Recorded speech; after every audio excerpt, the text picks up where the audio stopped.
ហាសថៃ Elon Musk បានយល់ព្រមបង់ប្រាក់ពិន័យចំនួន $1.5 លានទៅដល់គណៈកម្មការមូលបត្រអាមេរិកដើម្បីបញ្ចប់រឿងពាក់ព័ន្ធទៅនឹងការទិញយកក្រុមហ៊ុន Twitter ក៏ប៉ុន្តែទោះបីជាយ៉ាងណា Elon Musk ត្រូវបានគេមើលឃើញថានៅតែមិនព្រមទទួលស្គាល់កំហុសមហាសថៃលំដាប់ពិភពលោក Elon Musk បានព្រមព្រៀងបង់ប្រាក់ពិន័យចំនួន $1.5 លានដើម្បីបិទបញ្ចប់បណ្ដឹងរ៉ាំរ៉ៃជាមួយគណៈកម្មការមូលបត្រអាមេរិកពាក់ព័ន្ធនឹងការលាក់បាំងព័ត៌មានទិញភាគហ៊ុនរបស់ Twitter កាលពីឆ្នាំ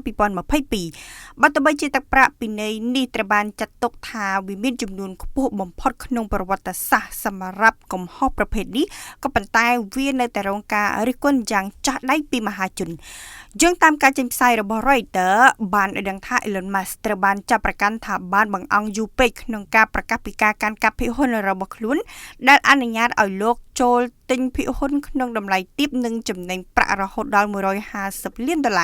ទោះបីជាយ៉ាងណាក្នុងកិច្ចព្រមព្រៀងនេះលោក Elon Musk មិនបានទទួលស្គាល់កំហុសឡើយហើយក៏មិនចាំបាច់ប្រគល់ប្រាក់ចំណេញ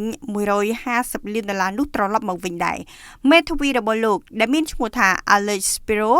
បានអះអាងថាលោក Elon Musk ត្រូវបានជំរះឲ្យរួចខ្លួនពីបញ្ហាទាំងអស់ដោយអ្វីដែលយើងបាននិយាយតាំងពីដំបូងមកជាការឆ្លើយតបលោកស្រី Amanda Fisher ដែលជាអតីតប្រធានខុទ្ទកាល័យរបស់គណៈកម្មការមូលបត្រអាមេរិកបានរិះគន់យ៉ាងធ្ងន់ធ្ងរថាកិច្ចព្រមព្រៀងនេះគឺជាថ្ងៃដ៏អាម៉ាស់មួយរបស់គណៈកម្មការមូលបត្រអាមេរិកលោកស្រីបានបន្ថែមថារឿងនេះគួរតែធ្វើឲ្យសាធារណជនចោទសួរថាតើស្ថាប័នច្បាប់មួយនេះកំពុងតែការពារអ្នកមានអំណាចនិងសញ្ញិតសេតវិមានជាជាងការការពារវិនិយោគិនទូទៅមិនដែរឬទេ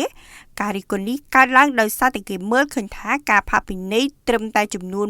$1.5 លានធៀបនឹងទ្រព្យសម្បត្តិជិត$790,000 លានរបស់ Elon Musk ហាក់ដូចជាស្រមោចខំដំរីតែប៉ុណ្ណោះផ្ទុយទៅវិញលោក Robert Frenchman មេធាវីនៅក្នុងទីក្រុង New York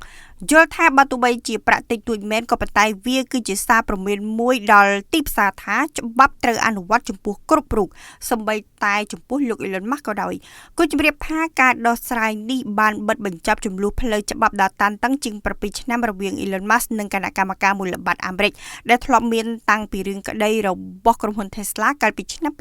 2018ទោះបីជាបណ្ដឹងនេះត្រូវបានដោះស្រាយក៏ប៉ុន្តែលោក Elon Musk នៅតែមិនទាន់រួចខ្លួនទាំងស្រុងឡើយខណៈលោកកំពុងប្រឈមទៅនឹងបណ្ដឹងដាច់ដោយឡែកមួយផ្សេងទៀតពីសំណាក់ម្ចាស់ភាគហ៊ុន X ដែលទាមទារសំណងរហូតដល់ទៅ